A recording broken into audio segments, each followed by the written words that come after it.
François Leleur, Le voyage d'Hector ou la recherche du bonheur. Hector n'est pas amoureux. Leçon numéro 1. Un bon moyen de gâcher son bonheur, c'est de faire des comparaisons. Leçon numéro 2. Le bonheur arrive souvent par surprise. Leçon numéro 3. Beaucoup de gens voient leur bonheur seulement dans le futur. Leçon numéro 4. Beaucoup de gens pensent que le bonheur, c'est de devenir plus riche ou plus important. Leçon numéro 5. Le bonheur parfois, c'est de ne pas comprendre. Leçon numéro 6. Le bonheur, c'est une bonne marche au milieu de belles montagnes inconnues. Hector regardait ce qu'il avait écrit sur son carnet. Il sentait qu'il y avait des choses intéressantes, mais il n'était pas très content quand même. Ça ne ressemblait pas à une vraie théorie du bonheur. Une théorie, c'est une histoire que se racontent les grandes personnes et qui explique comment marchent les choses. On croit qu'elle est vraie jusqu'à ce que quelqu'un en invente une autre qui explique mieux. Du coup, ça lui avait donné une idée. À la fin de son voyage, il irait montrer sa liste à un grand professeur spécialiste du bonheur. Il avait une amie qui vivait dans les pays où il y a le plus de psychiatres au monde et elle connaissait un professeur comme ça. Hector était dans un restaurant italien avec de petites nappes à carreaux, des bougies sur la table et un patron et une patronne qui avaient l'air de vrais Italiens. En fait, ils étaient chiliens. Il avait raconté ça à Hector parce que même quand il était au restaurant, Hector avait l'air de s'intéresser vraiment aux gens et ce qui venait prendre sa commande lui racontait d'abord leur vie, alors que des fois Hector aurait juste voulu commander. C'était dans une partie de la ville tout en pente où il y avait encore de vieilles rues pavées et des maisons anciennes et ça lui faisait plaisir de se retrouver là.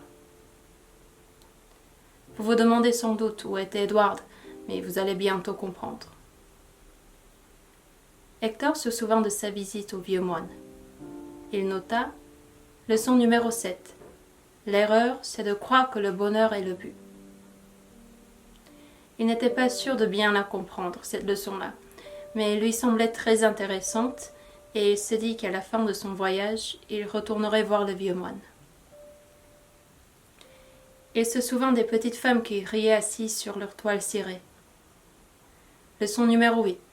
Le bonheur, c'est d'être avec les gens qu'on aime. D'écrire ça, il sentit son cœur battre un peu plus fort. Hector recommença à faire des dessins qui ne voulaient rien dire. Est-ce que bien sûr vous avez compris, Hector, il attendait Igni.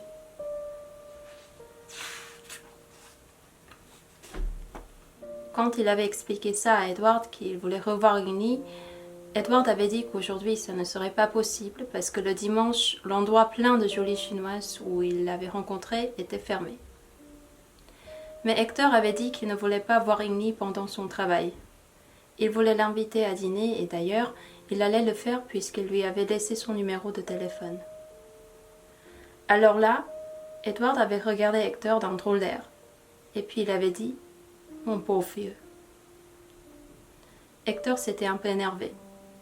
Il ne fallait pas qu'Edward le prenne pour un imbécile, mais il avait bien compris comment Igni gagnait sa vie quand même.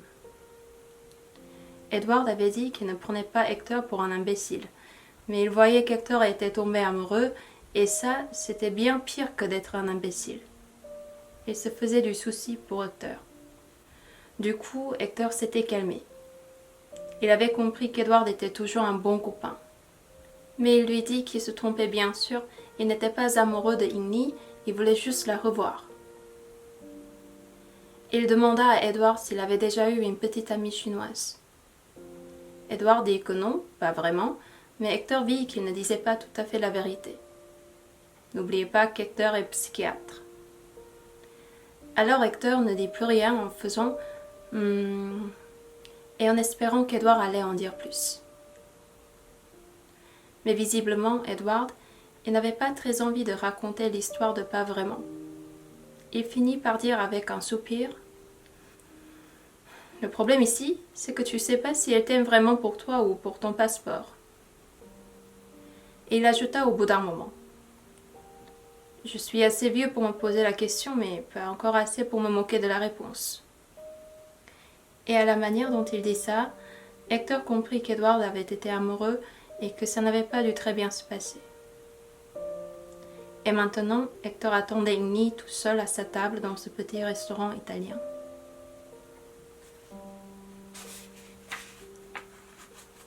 Quand il lui avait téléphoné, elle avait eu l'air un peu surprise, mais elle avait tout de suite accepté l'invitation. C'est Edward qui avait conseillé le restaurant à Hector. Maintenant, il attendait, il était en retard et il se demandait si elle allait venir. Il allait commander une bouteille de vin pour patienter et il se dit que s'il restait encore longtemps ici à l'attendre, il allait la boire tout seul et finir par ressembler à Edward. Et puis Hector vit Igny entrer dans le restaurant, les cheveux un peu mouillés par la pluie et toujours terriblement belle. Il se leva en faisant tomber sa chaise. Tous les serveurs derrière le comptoir s'approchèrent pour prendre le manteau d'Igny et se marchaient presque sur les pieds. Finalement, Igny se retrouva assise en face d'Hector et ils commencèrent à se parler. Mais Igny était différente du premier soir. Elle avait l'air un peu timide, comme si elle n'osait pas regarder Hector et comme si elle avait peur de dire des bêtises. Alors Hector commença à faire la conversation, à raconter un peu sa vie, comment était la ville dans laquelle il travaillait. Et là, Igny, elle l'écoutait, et même il dit qu'elle aimait bien cette ville parce qu'on y fabriquait des choses qu'elle aimait bien. En effet, Hector vit que sa montre, sa ceinture, son sac avaient été fabriqués dans son pays à lui, même si Igny les avait achetés dans sa ville à elle. Hector se dit que ça aussi, c'était la mondialisation. Et puis il se souvint comment Igny gagnait son argent pour acheter toutes ces choses très chères, et du coup, la mondialisation, il se demanda si c'était vraiment une bonne chose. Après, Igny osa parler un peu plus, mais on voyait bien que c'était difficile pour elle, parce qu'il y avait un sujet qu'ils voulaient éviter tous les deux, c'était son travail. Alors, elle parla de sa famille. Son père était un professeur spécialiste de l'histoire de la Chine. Comme en plus il était chinois, vous imaginez s'il devait bien la connaître. Mais quand Igny était enfant, les gens qui dirigeaient la Chine avaient décidé que les professeurs comme lui, c'étaient des inutiles, même un peu nuisibles. Alors on l'avait envoyé avec sa famille très loin, au fin fond de la Chine. Et là, tout le monde travaillait dans les champs et plus personne n'avait le droit de lire des livres, sauf celui écrit par l'homme qui dirigeait la Chine à cette époque-là.